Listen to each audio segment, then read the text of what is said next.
Sveiki, šis būs pēdējais video par to, kā nomest svaru meitenēm vai sievietēm mājas apstākļos. Un darīt tieši to pašu, ko es tagad daru. Vienkārši kardioslodze, teiksim, varētu būt tāda, ka vienkārši iesi uz darbu vai no darba ar kājām, nevis brauks ar transportu. Un, teiksim, tev vajag kaut kādas 40 minūtes 5 reizes nedēļā, vai tas kaut kur nepareizi aizgāja. Kaut kā šitā. Un tā būs tavu kardioslodze, vienkārši ātrā tempā tu iesi. Un tādā veidā dedzinās vairāk papildus kalorijas, nekā ja tu sēdētu autobusā vai arī braukt ar mašīnu. Šodien, piemēram, nav pārāk forša diena. Un tāpatās ir jāiet. Ko darīt?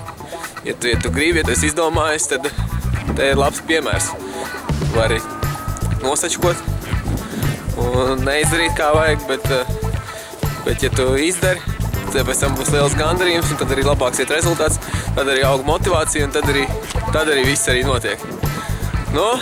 Tas pa lielam ar visu. Tu vari izdomāt arī kaut kādas citas aktivitātes, kas tev patīk slidot, piemēram, ziemā, vai tev patīk braukt uz kalnu, vai tev patīk vienalga kaut ko darīt, kas ir aktīvs, vai vasarā tev varbūt patīk tur spēlēt volejbolu. Vienalga, pilnīgi vienalga. Galvenais, lai sanāk tās kustības 5 reizes nedēļā, lēnā tempā, 40 minūtes, un tas dedzinās tev vēl papildus kalorijas. Kaut vai tīri māju, vai vienalga kaut ko dari. Tādā veidā.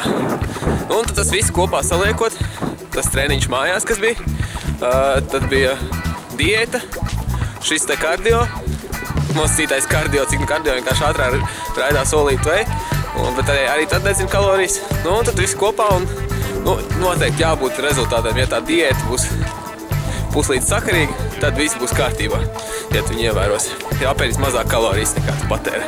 Lai veicās, un tā jau tiekamies nākamreiz.